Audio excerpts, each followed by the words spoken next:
because there are some things to discuss. I think like next week we're going to have all kinds of like stuff to discuss, and we're tabling some of our coaching conversations and some of those other things because we really want to dig into some of that because some interesting things have been transpiring, but we'll table that.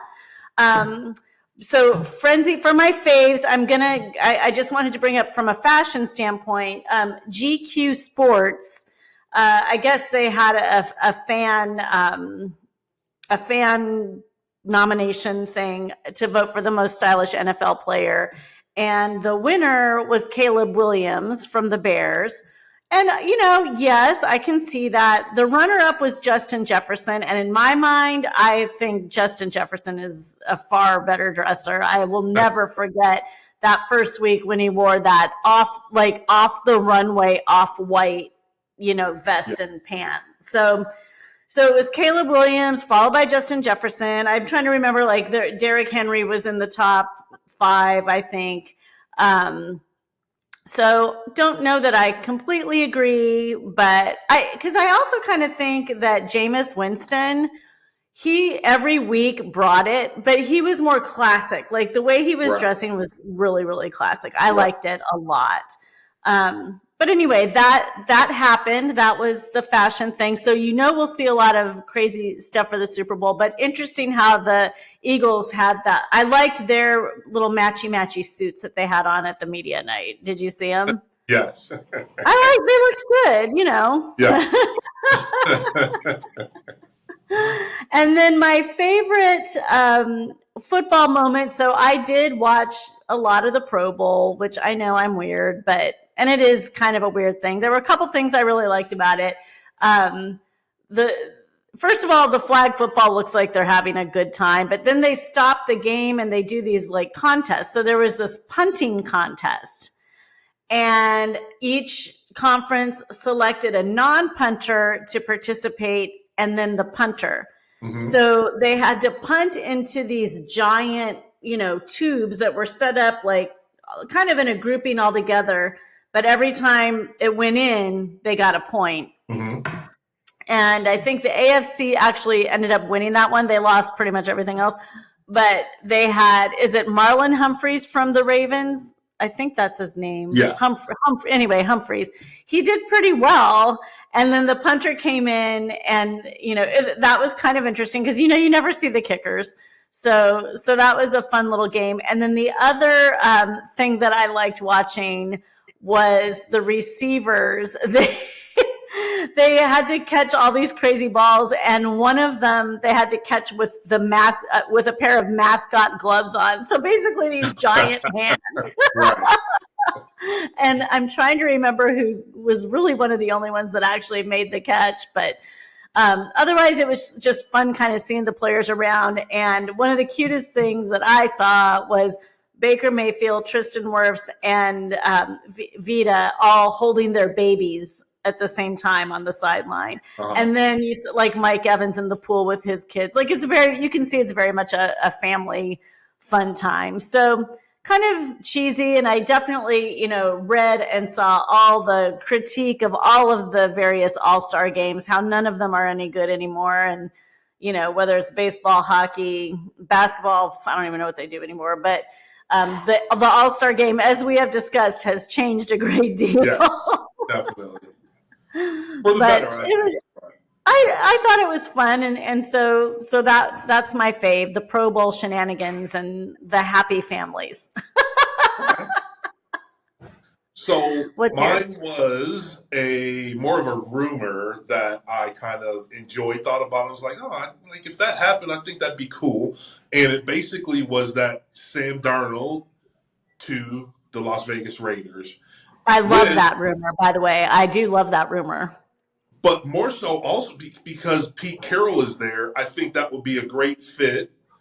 And I think Pete would get the most out of him because Sam seems like the type of guy who needs someone to put their arm around him and believe in him. And he does better when that's the situation. And Pete does like NFL players hate rah-rah. But Pete does rah-rah in a way that I'm sure his players absolutely believe in him and Hmm. it's not Hmm. somehow it's not phony or fake. Like it's legitimate. And I'm telling you, there's nothing worse to an NFL player than a coach coming in from college with a rah rah attitude.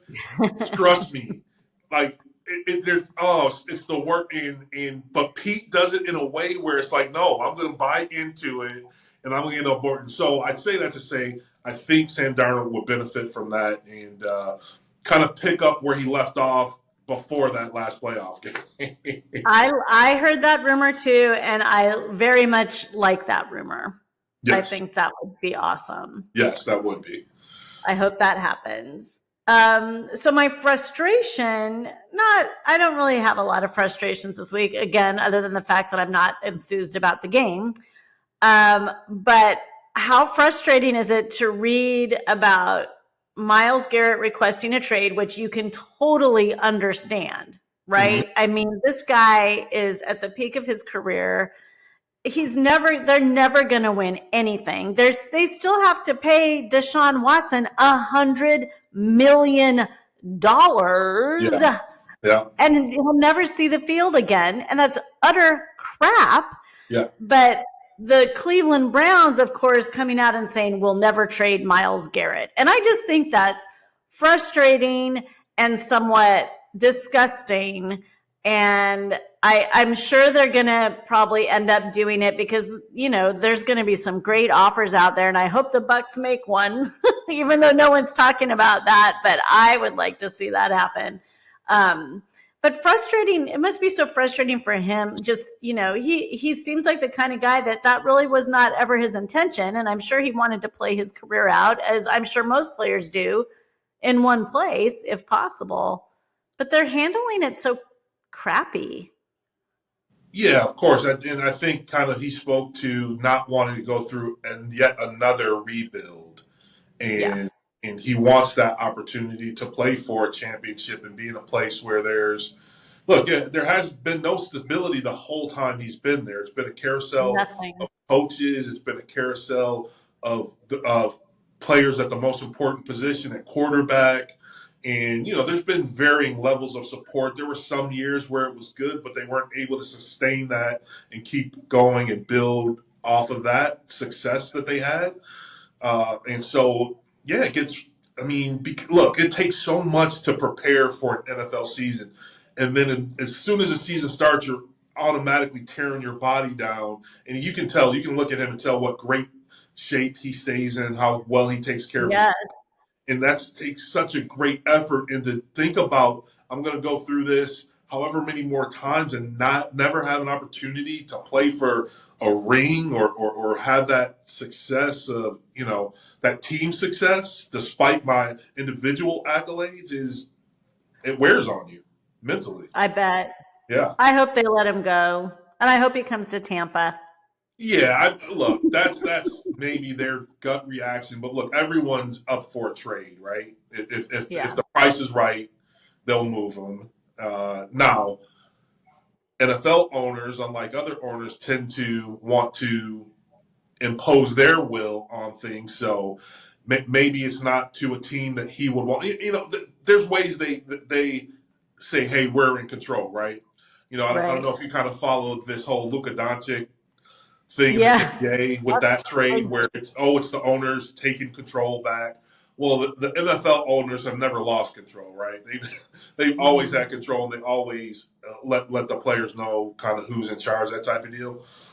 So oddly enough, that was my same thing. It wasn't my frustration; it was his frustration. And again, I agree with everything you said. That it's unfortunate because he is such an excellent player. And look, he would absolutely be highly valued on the trade market because he's such a great pass rusher, Oh, which is yeah. such an Yeah. important piece of getting to a championship. Is you got to get the quarterback off his spot. Myles Garrett does Yep. it consistently. Everything I've heard, the one negative thing that's come up was, if you remember a couple years ago, the whole Pittsburgh thing where he was swinging the helmet. Oh, But yeah. on your team, everything I hear is that he's an excellent teammate, someone you want on your team, and can help Yeah. someone. So, we'll see how it plays out. Well, he could help us. Jason. Hello, Jason White. So that was your frustration too? Yes. Okay, so on to the flops. Yes. So for all the good things the NFL does, I would say that they had a couple of flops this week. The biggest one being the praising of the Saints when all that news came out about the Saints assisting the Catholic diocese with media and money when all of the horrible allegations and the sex abuse scandals. What I mean, and Roger Goodell, praised the Saints for I forget what his words were, but I feel like that was a big flop. That's not cool. And it's up to the Saints where they spend their money, but for the commissioner to come out and kind of back them and support them in that, I thought was rather uncool.